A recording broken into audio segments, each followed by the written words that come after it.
Hello and welcome to The Shift, the podcast that aims to tell the no-holds-barred truth about being a woman post-40, created and hosted by me, journalist and author Sam Baker.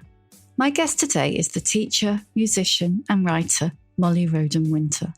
Molly hit the headlines earlier this year when her memoir, More, was published in the United States and caused, let's just call it a storm. Because Molly's book is an incredibly candid account of her open marriage, which, let's face it, shouldn't really be that big of a deal in 2024. But something about a woman, a married woman, a mother, and one who's no longer in the first flushes of youth, talking so frankly about sex and self-discovery, seemed to inflame people. More rushed straight to the top of the New York Times bestseller list, and now it's been published in the UK. But it's not just about sex, although there is plenty of that. It's about how a lifelong people pleaser, a good girl, straight A's Molly, learned to put herself first. As straight A's Sam, I wanted to hear more. What is useful about knowing someone else's story is knowing the full scope of the mess, because otherwise we feel very alone in our own mess. Molly joined me from Brooklyn to take us on her journey from monogamous 30-something mother of two small boys to unwitting ambassador for polyamory in her mid-50s. We also discussed the importance of owning your mess, becoming a sexual subject on your own terms, the revelation of realizing you can love more than one person, and the impact of discovering her parents were polyamorous too. I found this conversation a total revelation. Hope you will too.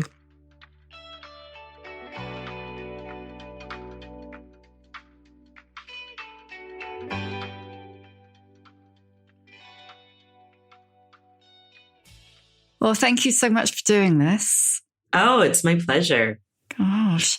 Have you been surprised by the reaction? Yes, that is, to put it mildly. Your face. Yeah. It's a shame that listeners can't see your face at this point.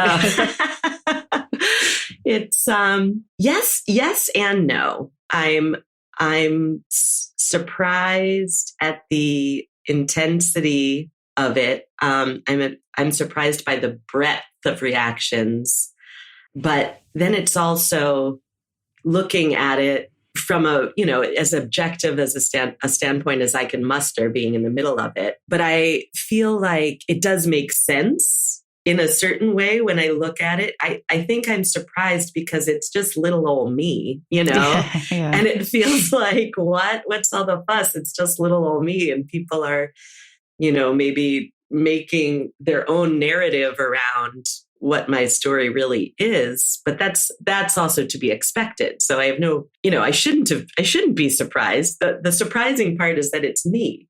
But I also knew when I set out to write this book that this book didn't exist.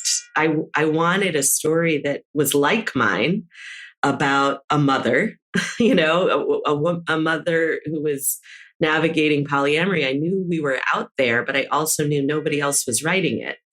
And I felt like, if not me, then who? Who else is going to have the perspective that I do? Because I do know if Brooklyn is kind of one of the epicenters of polyamory anyway, in my dating over the last several years, I have found very few veterans that have been doing this for as long as I have and have children that are now grown-ups. So the fact that we began when my children were small, so I have that perspective. And now that they're grown, so I have the time and bandwidth and freedom to talk about my experience this openly without fear that it's going to come back and hurt my kids. And that I have my mother and her story and this.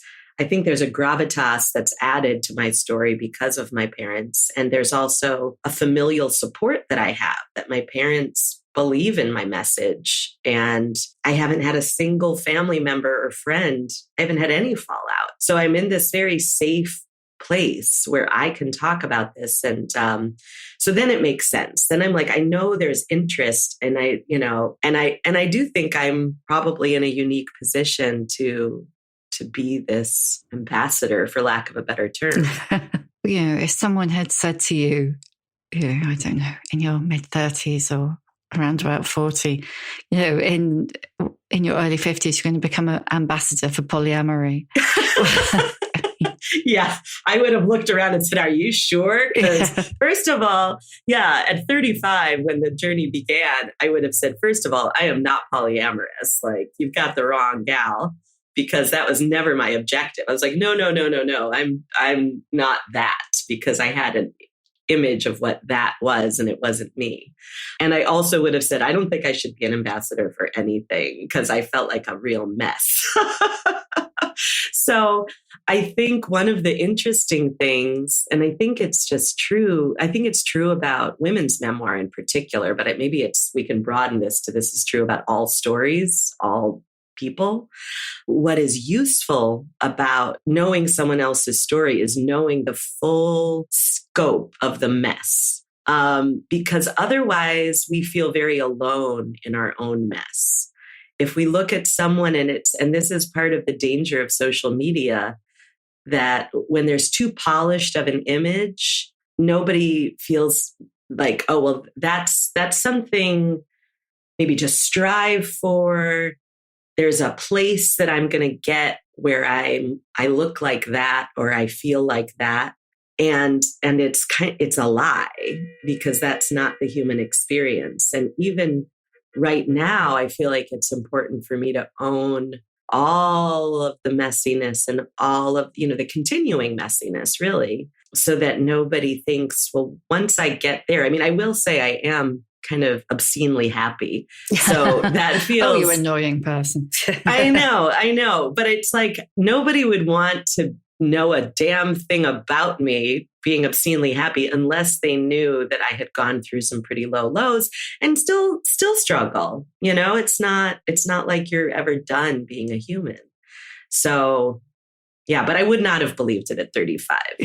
I'd like to talk about your kind of journey, both the journey through polyamory, but also your personal self-discovery. Is that the right word? Probably. That's that sort of journey, because I think that one of the things that's really interesting to me is how those two things run in tandem. But before we do, let's assume that I'm an idiot and tell me what the difference is between polyamory and open marriage. And are we going to use those interchangeably, or sure, what's the correct way? I don't know about correct. I think correct is to do exactly what you're doing and to define our terms as best we can up front, so that we don't have confusion. Open marriage and, non-monogamy, sometimes called ethical non-monogamy, which I'm starting to veer away from, because the only ethical part is that now I am fully honest, but for a while I was not. And so I think there's already some pushback if you start calling, it starts to sound like your value or virtue signaling, like you're more ethical or less ethical. So I've just been letting go of that and just saying non-monogamy. Non-monogamy or open marriage, open relationships are just when you have an agreement with your partner to allow the other one the freedom to have sexual relationships outside of your partnership. So that is where we started. But I had a very firm feeling that I did not want to be polyamorous, which means allowing your partner and for your own self to have loving relationships. In my case, involves sex, but I also know there are people who are kind of polyamorous and asexual. So, but I think for our purposes, I think we can talk about polyamory as sexual relationships that involve love, that happen outside of your primary partnership. Or maybe there's not a primary, maybe there's, what they also call non-hierarchical, non-monogamy. I mean, there's so many terms, right? Yeah. But I think for me, I now just define myself as polyamorous, meaning I have multiple people that I love. My husband has multiple people that he loves. We allow for that, but this is relatively new. I mean, my book ends when I kind of finally, it dawned on me, I think I'm polyamorous. Like when I realized I could hold love for more than one person, and I could allow my husband to hold love for more than one person. So I feel like my more is the story of my journey from this kind of experiment in non-monogamy to an identity shift as polyamorous. Yeah. And I think so many people will identify with that kind of really confused part of the journey. And we're probably going to use the word journey a lot. And I know it's really annoying, but I can't think of a different word to use every single time. Right. We could say path occasionally. Yeah, we could throw in path. Yeah, right. I'm sure. And if anything else occurs to you, let's just get that in there. Sure. But journey's good. That kind of process from, if anything, ambivalence on your part at the beginning. I mean, ambivalence is maybe even too positive. Yeah, no, I think that's a good word, because ambivalence suggests both at the same time. And it was more, sometimes it was ambivalence where I was holding on to, I want to do this and I don't want to do this. And sometimes it was more of a vacillation or oscillation between the two extremes of no and yes. But yeah, it was often a holding of the both. Because you kind of started it, didn't you, really? Yeah, that's something that's so interesting too.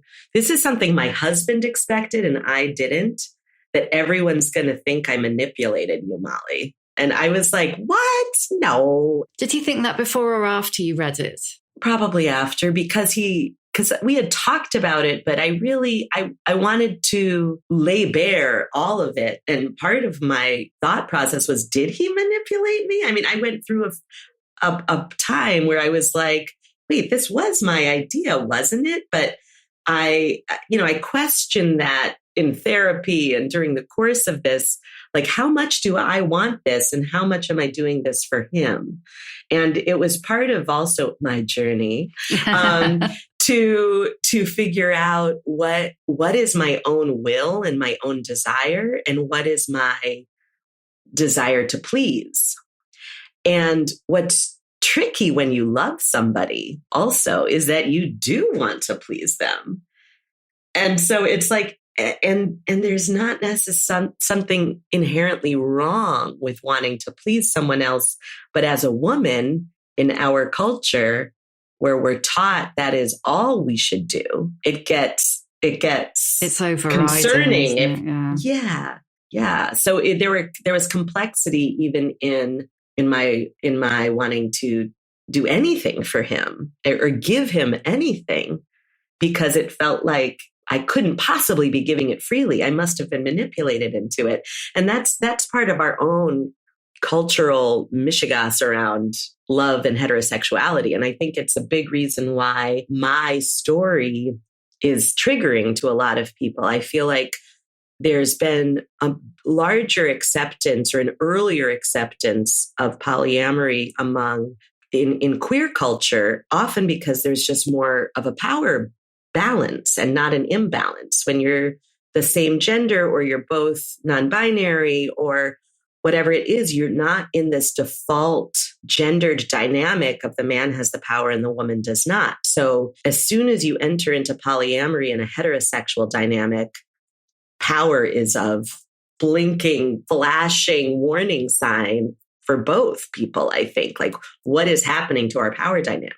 And that's been something we've navigated. And I think that's been one of the huge benefits and healing aspects of polyamory in our relationship, because I learned how to be a sexual subject. And it wasn't my husband who turned me into a sexual object. Society had deemed me a sexual object from the time I can remember. Yeah, because it's like I said, you started it, but you kind of did and you didn't. I mean, you were the person who'd met someone else that you were attracted to. I mean, you'll never know because it didn't happen. But what do you think would have happened if Stuart had found the text from Matt, Stuart being Molly's husband, to anyone listening, and Matt being the love interest, the first person? What if he had found the text and said, who the hell is this? And gone off on one, as opposed to, oh, this is floating my boat. Well, I think I would have to imagine myself married to someone else to imagine that scenario. Yeah. Because that's just not Stuart. But I easily could have married my first boyfriend from college, and then it could have happened very differently. I could have. God forbid, yeah. I know, right? Mm. I could have, sorry if you're listening. I called him William in the book. Anyway, I doubt he is. That is one of my, exhibit 412, why I married the right person.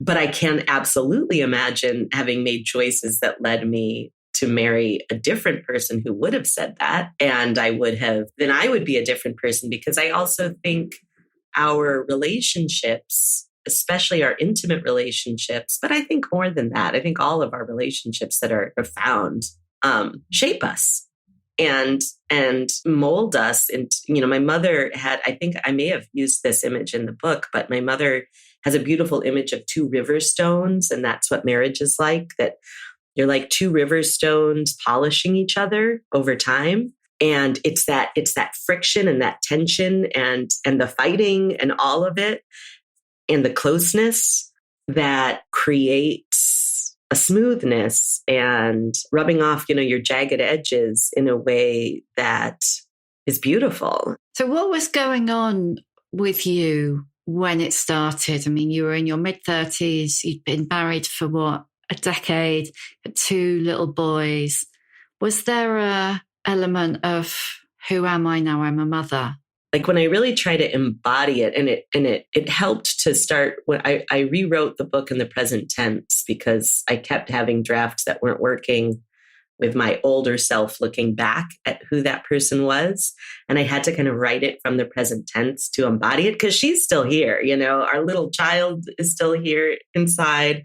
My 35-year-old, like, it's all me, right? They're just these layers, these dimensions.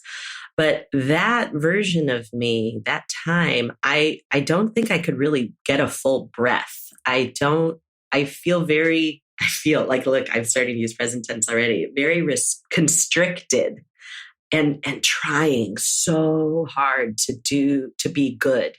And that is a self that was really, myself from as early as I can remember, until I started questioning, this desire to be good. That was my greatest desire, was to be a good fill in the blank, a good wife, a good mother, a good teacher, a good daughter, a good friend. That was how I defined myself. And to not be a good any one of those felt like a failure, like that made me a failure if I wasn't a good blank. And it was becoming impossible in some ways to be both a good wife and a good mother. That was kind of, I think, where it started, because being a good mother took everything that I had, and I had nothing left for my husband except a lot of anger and resentment. Yeah, all for you. Yeah. Oh gosh, I wasn't even on the list. Yeah, I wasn't even on the list of I didn't even know what that meant. No. I was just in a place where I didn't even have access to a self that I could ask that question of, like, what do you need, Molly? What? That was what my journey was all about. That night out and meeting Matt, the first person I felt desire for, like wanting in a way that felt so out of alignment with everything else I felt I should be doing and I should want, was just like this lightning bolt, and I couldn't ignore it. And it's what led to everything else, including therapy, which was so helpful in terms of defining what I want and who I am outside of my roles. And I think that's so important for women, especially mothers, but all women really, because we are often defined by our role, and we don't spend enough time figuring out who we are outside of our roles. And that starts with daughter, doesn't it? Really? Oh, sure does. I mean, it really does. Really, it doesn't start with mother and wife. It starts way, way, way, way before that. I got triggered by someone yesterday who was wearing, it was just a silly t-shirt. Maybe it's a couple days ago. I was wearing a t-shirt that said, it was like a dinosaur, and with a cartoon caption that said, "Make me a sandwich." And I was like, everybody was like, "Oh, I love your shirt." And I was like, "Oh my God, I hate it." Like the idea of somebody telling me to make them a sandwich, it just, even though my father never said, "Make me a sandwich," I made my dad so many sandwiches. Like the number of sandwiches I made my dad versus the number of sandwiches my kids have made me, I don't even think you can calculate it because you can't divide a number by 0, right? So was it in therapy? I'm kind of jumping around a bit here, but I think we're on a really interesting thread. Was it in therapy that you kind of discovered, is it grade A Molly? Yeah, straight A's, Molly. Straight A's. Do you say straight A's in I know, yes, the UK? Yeah. Okay, Yes. so yeah, straight A Molly was, my therapist came up with that name for me, for my inner self that was very eager to do everything right always and was in fear of what would happen if I made a mistake. What did you think would happen? Gosh, that I probably wouldn't be loved, that I would lose, that my performing, that was another thing my therapist said, that straight A Molly does 2 things. She performs and she takes care. Perform, take care, perform, take care. And that is how she gets love. So if you think about it, going up, I have talked about the fact that open marriage is not the only way in, for sure, to find your inner self. But for me, who had never done anything kind of transgressive, maybe ever, and it was also true for my mother, who's very, very, very, very good, and still has trouble doing anything transgressive. I mean, she doesn't swear. She doesn't do anything wrong, right? So for me to go off and have sex with a more or less stranger in a bar bathroom, leaving my husband and children behind, like I had to go. I feel like I had to go that deep into kind of my shadow self and see that I could still be loved in order to come back over to the other side. I couldn't go just a little bit. I couldn't just, not floss my teeth for a couple nights. I couldn't, I had to go a lot further into what's termed bad, Yeah, I can tell you're an all or nothing person. A little bit of flossing doesn't cut it. Yeah, right. I had to really like test the waters, the boundaries of my husband's love and my own love for myself and my own everything, and see that I was still loved. To what extent do you think this kind of people-pleasing straight A Molly was very involved? Because in this thing that's meant to be, you're meant to be discovering yourself, there are times when I feel like you're suppressing yourself to do the thing. Yes. And that was why my therapist was so helpful too. He would name it when he saw it. Like, oh, it sounds to me like perhaps you are doing this not for yourself at all. And it was, there were times it was so frustrating too. I mean, I think we can all relate to this experience. I use an image in the book of being on a spiral staircase, right? But you feel like you're just kind of swirling in a circle and you're like, wait, what? I've been trying to consciously exit this pattern of behavior, but I keep doing it. I'm spiraling. But then you do notice, okay, maybe I'm getting a little higher on the staircase and I'm seeing it from a slightly different vantage point. And I think that's being human. I think that's, we repeat our patterns over and over and over again, showing ourselves the same issue. We might think, oh, I'm going to dump this guy. I'm going to go off with this guy, or like, I can't stand, I don't want to be like I felt when I was a kid. And then you replicate, your parents' marriage or your relationship with your father or whatever it is. I mean, that's what we do as humans. And any, therapist will tell you that's what we do, no matter what their school of thought is. So I think that straight A Molly was always making an appearance and continues to make an appearance. Sometimes even in like a kind of competitive way, like I'm going to do open marriage better than you. You know what I mean? Like, I'm going to be top of the open marriage class. Right. I'm going to have more sex and better sex and more experiences. And, it taking a while to realize, oh, my whole rubric for grading myself is flawed.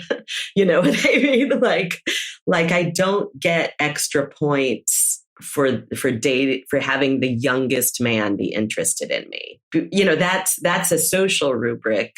that actually doesn't do anything for me. So even to kind of, or like, I need to have really adventurous sex. So I need to make sure that I am comfortable having sex with women too, because that is the most evolved thing I can think of right now, even if I don't want it. You know what I mean? Yeah. It's a should. Yeah. And who comes up with these shoulds? And my shoulds were going, depending on who you listen to, you can just collect an assortment of contradictory shoulds and work yourself into quite a knot. And so ultimately you have to untangle all that and just follow something deep within, really. Follow your own knowing and let go of all those shoulds. And that's, I think, a lifelong or multi-life project. You set up some rules, didn't you, in the beginning to try to make it work? Did any of the rules actually work? A lot of people come up to me these days or message me and say, we're trying this. We have, all our boundaries are getting broken and I'm trying to reestablish them. And I relate so much because I think our rules are in place to protect us. I mean, in some ways, monogamy has lots of rules too, of course, right? In monogamy, the cardinal rule is don't have sex with anybody else. It's kind of our big one with monogamy. And with non-monogamy, you're breaking that rule and trying to come up with other rules that will keep you safe in your relationship. Our rule was no falling in love. Other people might have a rule like, I have to meet every single partner, or you can only have sex with me there. Like we can only have, threesomes or foursomes or something. Often, I think we enter into these, it is a grand experiment at first, just like monogamy is a grand experiment. Like, let's see how we'll do with this. And sometimes the experiment goes awry for all sorts of reasons. But I think with non-monogamy, what I discovered and with our rules was that I was trying to prevent the main thing was I didn't want my husband to fall in love with someone else because I thought that would mean I got less love or maybe no love. That would be the end. And that would be the end of me as I knew myself. Or what if I fell in love with somebody else and then blew up my life and blew up my family and damaged my children and all these things that we fear. So all the other rules were really just designed to prevent the intimacy that could lead to love. So no sleepovers or no dating someone twice in 1 week or no dating someone you work with or no dating anyone who lives close by or all these things, because my main thing was to not be polyamorous because it's very empirical. Like the experience of loving more than one person to me is the only way to know for sure that it's possible. Until then, it's a leap of faith. And so it's a frightening leap of faith. I mean, they call it a leap of faith because leaping into the air without knowing where you're going to land is a terrifying thing to do. And so, yeah, the rules were meant to prevent love from happening outside of our marriage. And what I didn't know, and I couldn't know, and I believe kind of nobody can know, is that Stuart and I will actually love each other when we love other people. Do you think if you hadn't embarked on an open marriage, I'm not going to say all of those words, do you think you'd still be together? You've been together 25 years, haven't you? Yeah, I do. But I think it would look different. Stuart says, and I believe him because I have no reason to doubt it. I've had similar experiences with other people now, having kind of opened myself up to this. He says he saw me and he knew that I was his person. And that was definitely the feeling I got. He came on real strong. I was still with my previous boyfriend and I had very few, he was kind of like my second boyfriend ever. I had experiences here and there, but nothing sustained. And he met me when I was still with that other guy and just waited in the wings until we broke up, and then waited patiently another few months till my best friend gave him my number because she was very protective of me and wanted to shelter my broken heart until I was ready to date. And then he immediately was, and then it was like our second date. I was like, I think I'm going to marry him. So it was very kind of profound ultimately for both of us, but it was him pursuing me first. And then me kind of realizing, oh, this is the way I'm supposed to feel. I knew that this is what love felt like for the first time. I was sure. So yeah, I think we would still be married. And I think our journey would be different. But yeah, you can't know, right? I mean, any number of things could have happened differently. I mean, the kind of legend around monogamy is that this person is your everything, isn't it? They're the one, and they like somehow magically fulfill all your needs and you fulfill all theirs. And how does it feel kind of accepting that actually you don't fulfill all of his needs and he doesn't fulfill all of yours? Yeah, well, the beautiful thing, it's funny, I was just talking to a friend last night who is exploring this for the first time and has a lot of fear around it. And her partner was telling her he doesn't really want to date other people, but he is like, no, go, it's fine, and she's having a hard time believing him. I was saying there's something about knowing, I'll use myself as an example. When Stuart returns to me, as he always does, every time he is choosing me because of what I give him that nobody else can. And so as opposed to in the past, before we opened up and I had a feeling that there were things I couldn't give him and I felt inadequate because of it, now I know that he has all of his needs met and that he is coming to me the things that only I can give him. And he needs those things from me. And there's such joy in my knowing that I'm giving him everything that he needs from me. And there's no need that I'm not fulfilling, right? Because he doesn't bring me those needs. And the same thing is true for the two of us. And some of the needs that I used to glom off on him, I give to myself, right? The main thing is I give myself. And so I'm okay always, but if I do have a need, which comes up, there are some needs that I bring. I have two other partners at this point, and they're all so different, and I feel and I do make this comparison all the time to friendships where it's rare to have a single friend and that's it, right? I have female friends that I don't want to imagine my life without any one of them. Because there are days where I need this person, or there are days where I need to call that person. And yeah, sometimes one person isn't available and you're kind of going through your mental Rolodex and like, oh, thank God this other person is, because I just need to talk about this thing that's happening. And then you're like, oh, I'm so glad it was you, because I'm getting from you something I only get from you. And it's not about what I'm not getting from you. It's about what I am getting from you. And it's such a thing that's beautiful. And I feel it with my kids too. My kids are so different from one another. I love my relationships with both of them. I don't want to pick which one is more valuable to me. It's like that. But I feel like in our intimate and our sexual or romantic relationships, it's the only kind of relationship where we act as though it is not okay. We talk about emotional infidelity, for example, that it's not okay to love anybody else this deeply.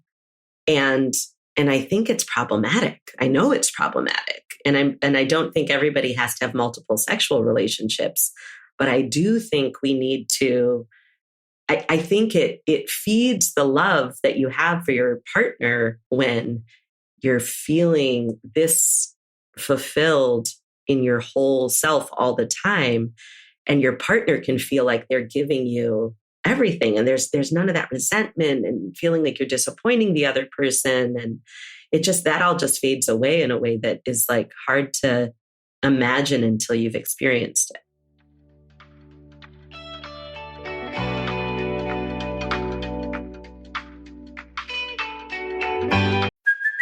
Hey, it's Kaylee Cuoco for Priceline. Ready to go to your happy place for a happy price? Well, why didn't you say so? Just download the Priceline app right now and save up to 60% on hotels. So whether it's Cousin Kevin's Kazoo Concert in Kansas City, go Kevin, or Becky's Bachelorette Bash in Bermuda, you never have to miss a trip ever again. So download the Priceline app today. Your savings are waiting. Go to your happy place for a happy price. Go to your happy price, Priceline.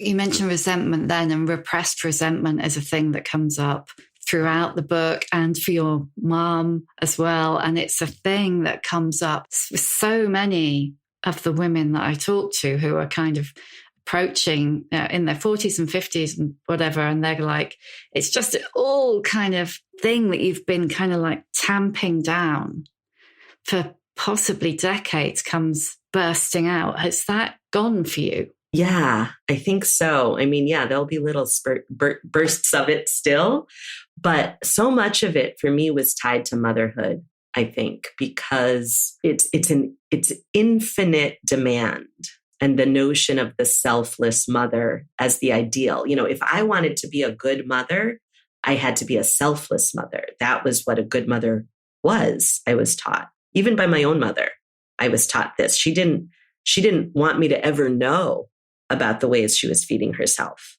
You know, I found out much against her will. And it's been through our conversations also in writing the book and talking about the book and everything that's come after that she's starting to see, oh, it's okay to have a self. And she's 81.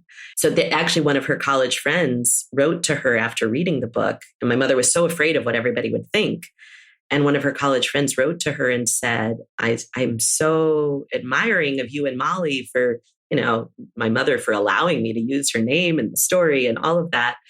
And she said, I'm 81 and I don't know that I've ever done anything without worrying about what people would think. And that's quite a statement. That's our mother's generation. And I think that's very, very typical.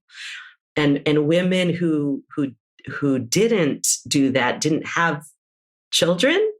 You know what I mean? The women who had children are our mothers. And there might be the role models out there who did do something for themselves, but most women who had children had to suppress any needs of the self. And so I think it's a very typical thing that comes with motherhood and was modeled for us. And even if we didn't have children ourselves, that's what femininity was modeled to by our mothers, because all of our mothers had children. All of our mothers are mothers. Yes, yeah.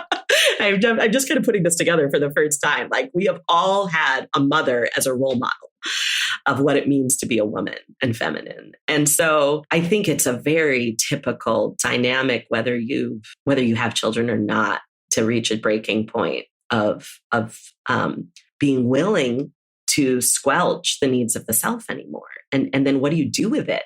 Where does it go? You know, those needs. Yeah. At the beginning, when we were talking about the reaction to the book and how people responded, you know, that's the idea, you know, it's kind of like people do still have that kind of like 1970s image of swingers and car keys and all those ridiculously dated ideas. And the idea that you would come along and you're, you know, a teacher and a mom and, you know, a woman now in midlife talking so candidly about it. It's almost like it blew everybody's minds. Yeah, I think so. And I think it's also, it's like what I said from the beginning. It's not a story that anyone was willing to tell. And I wasn't all that willing. I mean, I was willing. I was willing. I was a little bit reluctant, but I wrote it as if nobody would ever read it. I didn't know what would happen. Yeah. I mean, also, I didn't have an MFA or an agent or in anything. I was like, I'm just going to write this story as honestly as I can. And it's up to the universe what happens with it, you know, and then here I am now. And I think there's an opportunity for me as well to talk about where I am now, because the person who is still me, right? I get that, had all those experiences that are not necessarily enviable. People aren't like, oh God, I can't wait to, you know, have terrible sex in a seedy hotel. Like there were a lot of those moments that is not what people are going for, right? And I am here to say that is not what I'm doing anymore. But I had to tell that story because there was no jumping from there to here without going through. And I don't have any regrets about anything that happened, even old Laurent. I learned because I forced myself, I think, eventually to pay attention. Early in the book, there's a part where, and this is all true, I stopped therapy because I didn't want to look at it. I didn't want to look at why I was doing things. I just wanted to do it.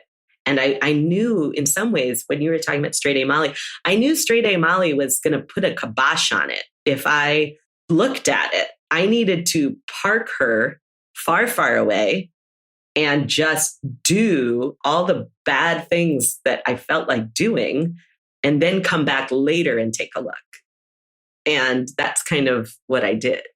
Have any of the relationships, your relationships or Stuart, have they extended kind of beyond? So, for instance, do you have any relationships with the partners or wives of the men you've had relationships with, or friendships with Stuart's partners? Funny you should ask me that, Sam, because that's my next book. Oh, wow. There's a term in polyamory that's metamor. A metamor is your partner's partner. And I had a profound between the time when more ends and the end of 2020. So about from March 2018 to the end of 2020, marked by, I had a relationship that lasted 2.5 years, and I'm still in touch with him. But his wife, who I only met a few times, but had a profound impact on me. And Stuart was dating someone at that time, in addition to Kiwi, a relationship that continues. I don't talk too much about their relationship because it's not mine. I have met her. She's lovely. She continues to have an impact on me because she loves who I love. You know what I mean? There's a moment in the book where I am so angry that Stuart peeled potatoes when he was off for a weekend with her because he never does anything in the kitchen. She has been my voice in stereo with a different kind of ability to reach him, but in a way that has really benefited me. And that's happened in a lot of different areas. So I think when we tell husbands, I always think of I don't know if you know this story in the UK, it became news, at least in, the socials in America, when Mike Pence said he would never have lunch, even with a female, because that's just inappropriate. And I'm like, oh, dear Lord, that's why these men only associate with other conservative white men. That's their world. They don't even have lunch with a woman. God, no wonder they're so in a vacuum, in a bubble. So I'm like, it's love. And I wrote about this in the book too. There were 5 ex-girlfriends of Stuart's at our wedding. He stays friends with everybody. And it's a testament, I think, to the kind of guy he is. But it's a testament to it, and it helps him continue to evolve. Just like I think having other men in my life helps me to understand him better. So my next book, Metamor, come on, it's too perfect too. More Metamor. It's kind of ridiculous. Once I was writing the story before I was calling it Metamor. If in fact, this story was part of my first draft of More, which was not titled any of these things, but it was too big of a story. And I was kind of living it as I was writing it because I started writing in 2019. And then it was just like things kept happening and happening and happening. And I was like, wait a minute, I don't have enough distance from this yet to include it in the story. So once I found the ending of More, which I really discovered was like, oh, the moment I realized I can love more than one person, that's a story. And so that's the end of More. And then Metamor will tell the next part. But yes, the answer is yes. I do have relationships. My current main, I have 2 partners now. One of them I've been with for 3 years, and one of them is more recent. But the person I've been with for 3 years, his wife sent me maybe one of the most beautiful texts I've ever received after my book came out, just as a congratulations. And I've met her. Yeah, I feel very fortunate, and I'm excited to kind of open up that part of this. I'm seeing it with fresh eyes now, all these possibilities of connection with other women. That's profound. And the Jim character in my book, my mother's main partner, Jim and his wife and my parents go out for brunch all the time. He comes over and, my mother's in a wheelchair. She has advanced Parkinson's. My dad is her primary caregiver, but Jim is very much part of her life. And he has a lovely friendship with my dad. And my dad has always been very appreciative that he's kind of handled my mother's spiritual interests. He doesn't have much interest in that stuff. You know what I mean? So he's like, great, go do that with Jim. You know what I mean? Talk about that with Jim. There's so much interesting stuff in your mother and father's relationship and your mother's relationship with Jim, and the whole, spirituality is probably the best way to put it. Kind of an understatement, but a couple of times you've mentioned it and I've been thinking, should we go there? And then I just think that that's going to be half an hour. Oh, the spiritual direction? Your mother's and father's open relationship. Oh, they didn't know the word. They didn't know the term. And when you say half open, meaning was it just my mother or was it also my father? It was both of them. And I have now, I never talked about it with my father until after I got the idea. Oh, it wasn't before I got the idea to write the book, after the time frame of More. I never talked about it during those 10 years. I started talking about it with him later. And just last summer, with the book coming out, it kind of made us all, it brought my parents out of the closet, really, too. I mean, they had to tell my sister. Oh, wow. You know what I mean? Really? Yeah, they were very closeted. And so it's just kind of opened up all of these conversations, and they were afraid of what everybody would think. And then they've just gotten, I was telling them this would happen. I was like, guys, everybody thinks you're cool already. Now the street cred that you are gaining is just, out of control. So I had met one of my dad's partners years and years and years ago. I just didn't know it. It was before I knew about their open marriage. I was 20. So I never knew about that. I just knew it was a friend of his. But we re-met last summer and it was really cool. And so, my dad and I we have very kind of, somewhat guarded conversations. Yes, he has no interest. He read my book twice. He said he read it the first time and felt like his exact words were, "What was Doubleday thinking?" He's like, he felt like it was just way too salacious. Then he read it a second time and he said he skipped the steamy parts. And he realized there weren't as many steamy parts as he thought. There aren't that many. There are some, but there's not that many. Yeah, some people think it's very graphic. I got that question recently at a book club that I attended here in Brooklyn, here in Park Slope, where everybody thinks it's the epicenter of open marriage. Oh, this woman asked, why was your book so graphic? Why couldn't you tell the story without it being so graphic? And when I said, I don't know, I didn't realize it was graphic, that blew her mind alone. She was like, the idea that different people can respond to this differently was fascinating. But anyway, yes, I do talk to my father now more, and I'm delighted to have really met and been able to talk about in his presence one of his other partners. And it was kind of like I kind of saw another side of him in her presence, which was fun. Has it changed well, obviously, that's a stupid question, really. I was going to say, has it changed your relationships with your parents, discovering that they had this open marriage? Yes. I think it's changed the dynamic in our entire family. I think it's often the case in families that there is one person who just won't push everything underground and demands to be seen and heard. And that's been me. And I never did it as a kid. And I didn't really do it until maybe my mid-40s, but I used to get a migraine just about every time I entered their house as an adult and didn't realize what that was about.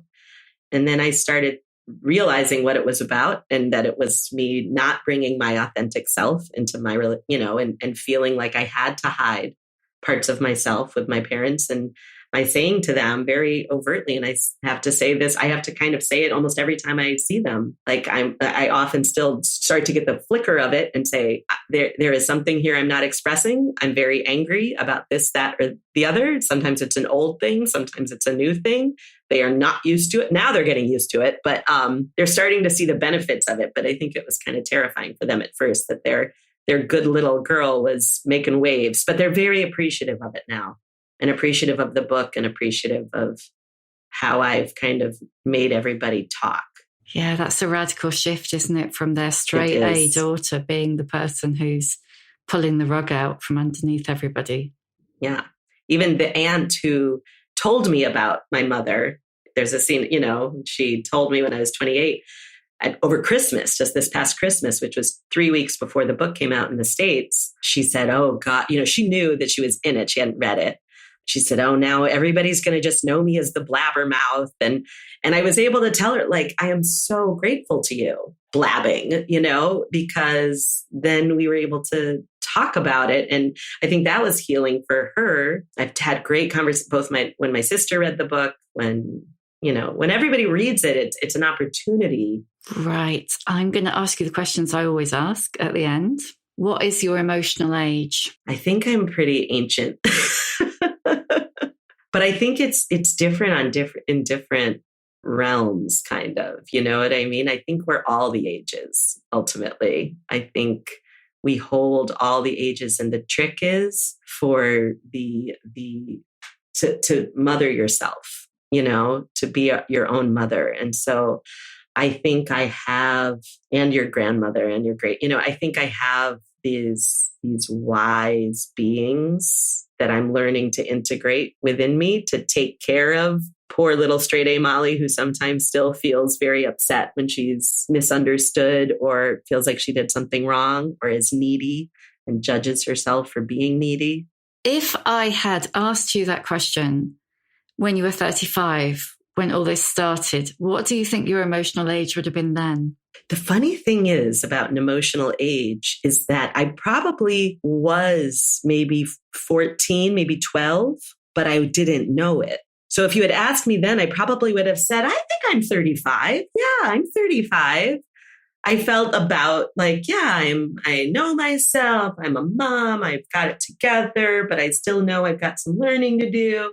But I don't think, if you asked me though, at 30, now, knowing what you know now, what was your emotional age then? Yeah, probably about 12. But you're always all the ages. It's just what you can access. Yes. Yeah. Give us a book recommendation. So it can be something that you've loved your whole life, or it can just be something great you read recently. Yes.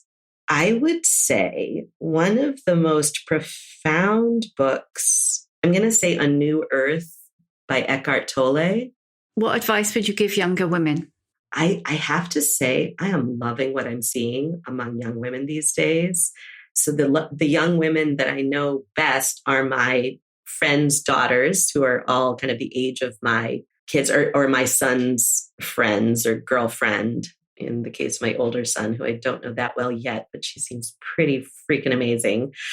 The thing I'm seeing that I would just say, yes, more of that, is the breaking down of the stereotypical gender dynamics. 30% of people in Gen Z identify as queer. And I think that can be genderqueer, and I think it can also be in terms of your sexuality. I think this breakdown of these strict gendered definitions of what it means to be a woman is what's allowing for this expansiveness. And I think it's really healthy. Some people are freaking out, right? It's the breakdown of this, it's the breakdown of that, but it's the breakdown of systems that have failed women.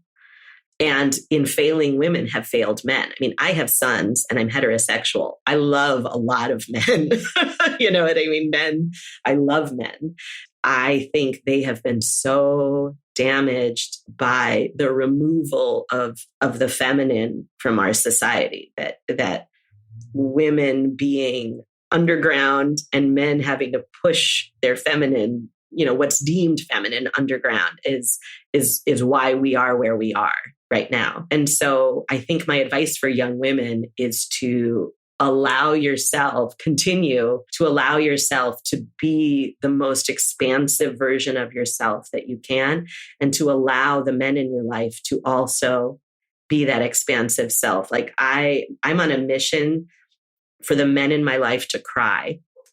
And some of them have an easier time than others. I don't know that I've maybe seen my father cry twice, and barely. It doesn't even count, but he's not so much my project, but my husband, my sons, my partners, my gay friends, especially my youngest gay friend who's 31, he's so baffled about other men not crying. He's like, I love a good cry. He's like, God, straight men are a mess, aren't they? And I'm like, I know. So I think for women to help the men in your life access their emotions, it benefits all of us, benefits the whole world. That's brilliant. I think you're totally right. I think watching the way young women are approaching almost everything is, in a way, it's opened the doors for people like me and you to say, actually, I want to rattle this cage. I don't want to just sit in it anymore.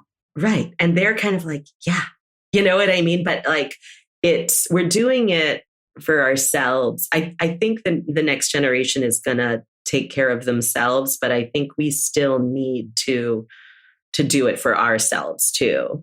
Yeah. And I think like the Barbie movie or Poor Things, which are so much about female empowerment. And when I talk about these movies with younger people, both women and men, I feel like they're kind of like, what is the big deal? Because they're like, but I'm like, no, as a Gen X woman, it's amazing. It's amazing. Breaking me open.